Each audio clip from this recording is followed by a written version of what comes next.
Did you ever wonder if there's anything more to the human than this physical body that we have? Well, it's real interesting because if we go back in history, they talk about something called spirit, an energy, and an invisible force that seems to be controlling who and what we really are.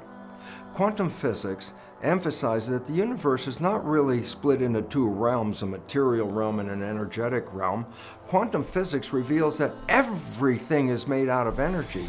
What we perceive as matter is actually an illusion of energy and light, that there is nothing physical.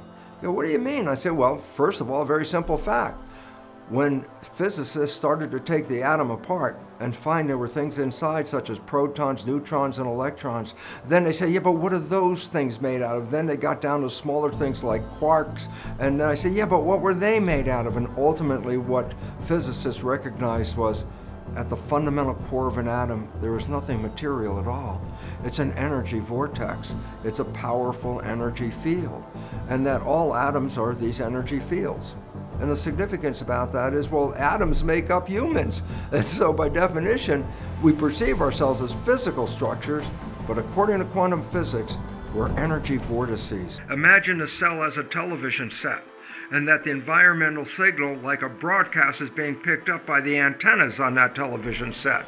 And therefore, the cell responds to that broadcast. Well, guess what?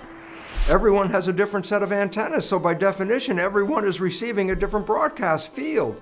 Field, yeah, that's what physicists refer to as the energy in which we live. So all of us are in a field, but each one of us actually receives a very precise and specific part of that field different than everybody else. No two people share the same self-receptors. That's why we just can't exchange cells, organs, and tissues with each other.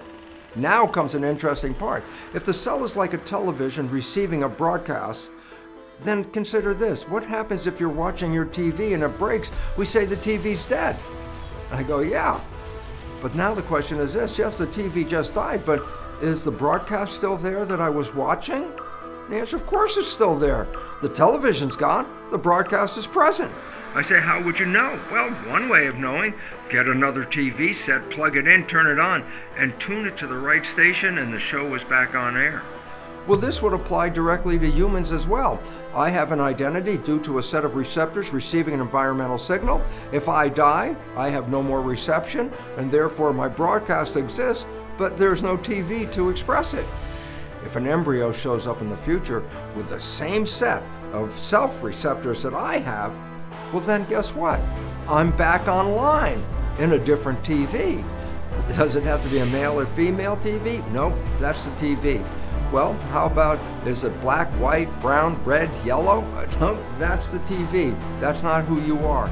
You are the broadcast. And lastly, it's important to note that the character that you express in this life is actually sent back to your source, because your brain is not keeping your consciousness in your head, because magnetoencephalographs, unlike electroencephalographs, magnetoencephalographs read your brain function, but the probes don't even touch your head.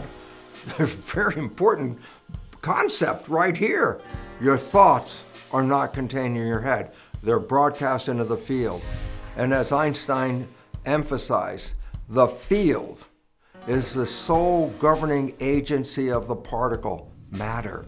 And then we put all of this together and says, your biology is an expression of this matter, but it's actually shaped by the field, a field that exists whether you're here or not. And then all of a sudden, the ancient story of spirituality now conforms to the modern day science of quantum physics.